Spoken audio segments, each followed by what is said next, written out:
Oke, lalu untuk geomorfologi marin atau pesisir. Nah, jadi geomorfologi marin atau pesisir ini dipengaruhi oleh yang namanya air laut ya. Air laut, kemudian baik itu ombak maupun pasang surut, lalu dipengaruhi juga sedikit oleh fluvial atau pengaruh air sungai gitu ya. Nah, jadi ada tiga jenis etimologi di sini ya. Ada etimologi pantai, ya. Nah, pantai di sini merupakan daerah pasang surut ya. Lalu shoreline merupakan batas pasang dan coast merupakan daerah yang masih terkena pengaruh air laut. Setelah ini batas surut, ini batas pasang. Nah, jadi pantai itu yang ini. Lalu ini shoreline dan coast itu di bagian sininya. Seperti itu. Nah, lalu ada pantai primer dan pantai sekunder. Pantai primer itu merupakan pantai yang eh, lahannya itu berasal dari daratan. Ya. Biasanya dia lebih kasar butiran dari pasirnya. Lalu pantai sekunder, ya pantai dari laut dengan butiran yang lebih. Terus, nah, di sini ada dua jenis coastline ya, ada emergent dan submergent. Nah, untuk emergent ini merupakan coastline yang mengalami uplift ya, sehingga pesisirnya itu lebih lebih tinggi gitu ya.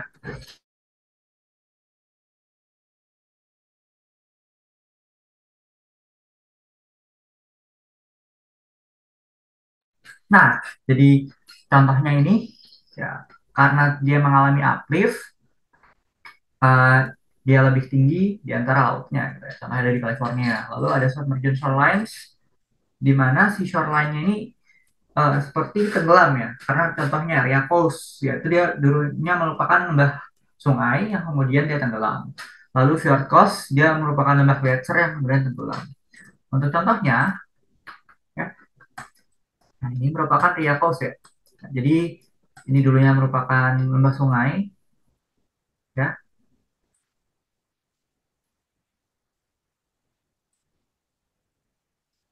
Nah, kemudian karena kenaikan air laut ya, dia tenggelam lembah sungainya. Kalau kita lihat batas antara shoreline ini tidak jelas, tidak lurus, tapi lengkung-lengkung. Ya, ini merupakan lembah sungai. Lalu untuk Fjord Coast, ya, dia ini dulunya merupakan lembah gletser gitu ya. Dulu ada gletser yang memotong di sini menjadi ini lembah. Terus ketika kenaikan air laut, ya dia tenggelam lembahnya. Seperti itu. Oke, terus di sini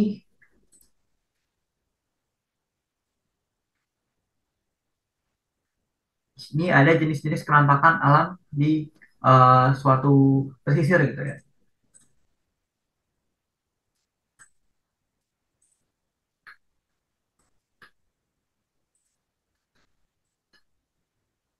Nah,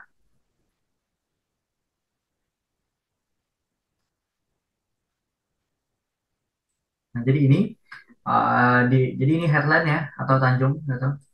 Eh, daerah cliff dari yang menghadap ke laut ya. Di sini ada beberapa proses gitu. Nah, jadi ada proses yang namanya refraksi air ombak. Refraksi ombak ini ketika ombak ini memusat ya, ada dua gerakan, converge dan diverge. Dia memusat ke tanjungnya, ke headlandsnya. Lalu dia diverge ketika dia bertemu dengan suatu teluk gitu ya atau bay. Nah, di sini di headlands ya. Nah, jadi headlands ini pertama itu dia menunjukkan line of weakness ya akibat erosi maupun hydraulic action oleh air laut. Nah, kemudian dia membentuk wave cut notch ya. Jadi di sini ada bagian-bagian dari headlands yang cuil dan kemudian cuilan yang makin besar membentuk si cave yang menjadi bolong dan bolongannya tembus ke sisi lainnya. Jadi si arch yang di atasnya ada natural bridge gitu. Nah, lalu ketika si arch ini kolaps ya, dia berubah menjadi si stack ya, yang sangat tinggi dan ketika si stacknya kolaps dia menjadi sistem seperti itu. Nah, di sini ada speed ya. Speed ini diakibatkan oleh longshore drift yang longshore drift ini longshore drift dari air atau ombak laut ini diakibatkan oleh uh, prevailing wind atau angin yang meniup uh, tidak tegak lurus dari si pesisir itu sehingga sedimen-sedimennya dari pantai itu dibawa kan ada ombak yang balik lagi ke bawah ya, ke lautnya. Kemudian dibawa lagi ombak lagi yang ke sini, ya sedimennya dibawa terus seperti ini hingga dia sampai ke daerah yang tidak ada pesisirnya pada kala itu ya, tidak ada shoreline-nya sehingga dia membentuk speed seperti ini. Nah, di belakangnya speed bisa ditemukan salt marsh gitu ya.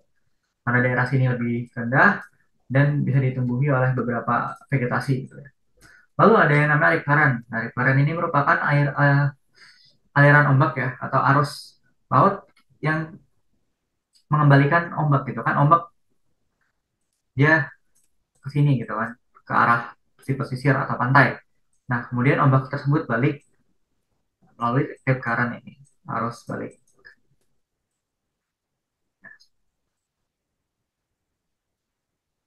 Nah, lalu ada juga geomorfologi organik. Nah, geomorfologi organik ini merupakan geomorfologi yang dibentuk oleh proses organik, yaitu pembentukan terumbu karang. Nah, terumbu karang atau CaCa3 biasanya ditemukan di daerah yang cukup hangat, ya. Biasanya di daerah tropis, kemudian pesisir, ya, dengan penyinaran matahari yang baik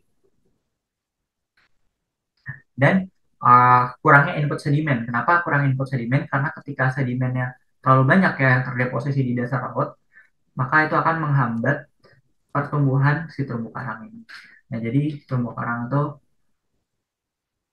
dapat ditemukan di volcanic island, ya. Dia membentuk fringing reef, ya. Dia mengitari si reefnya, ya.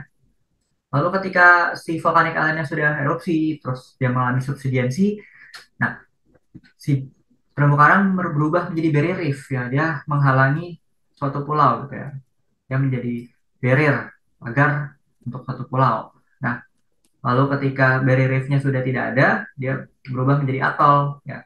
Dengan di tengah-tengahnya itu ada lagun, dataran airnya. Lalu geomorfologi dasar laut, ya, ini ada buyot, seamount, atol gitu ya. Nah, jadi awalnya di tengah-tengah laut, misalnya ada hotspot di sini, ada mantle plume yang naik ke atas, ini akan membentuk suatu volcanic island ya. Volcanic island dan ketika island itu erupsi dan aktivitasnya berkurang, dia akan mengalami subduksi dan sinking, gitu ya, tenggelam makin lama. Nah, ketika dia tenggelam dan pada saat keadaan tenggelam dia membentuk kaldera yang sangat besar, dia dinamakan buyot seperti itu. Tapi kalau dia tidak membentuk kaldera yang besar, dia dinamakan seamount. Ya. Lalu ada juga ya, ini continental margin, batas antara kerak bumi dan kerak laut, ya, atau kerak samudra. Nah, di sini ada continental shelf, di mana dasar lautnya itu tidak terlalu dalam, ya, dia masih mirip-mirip sama si, tidak terlalu jauh ketinggiannya dibanding si kerak benua. Lalu ada continental slope, ya, dia mengalami eh, perubahan ketinggian yang sangat besar gitu ya. Continental slope dan di antara continental slope biasanya ada submarine canyon gitu ya. Merupakan lembah yang memiliki perbedaan ketinggian lebih besar dibanding continental slope kan canyon gitu ya.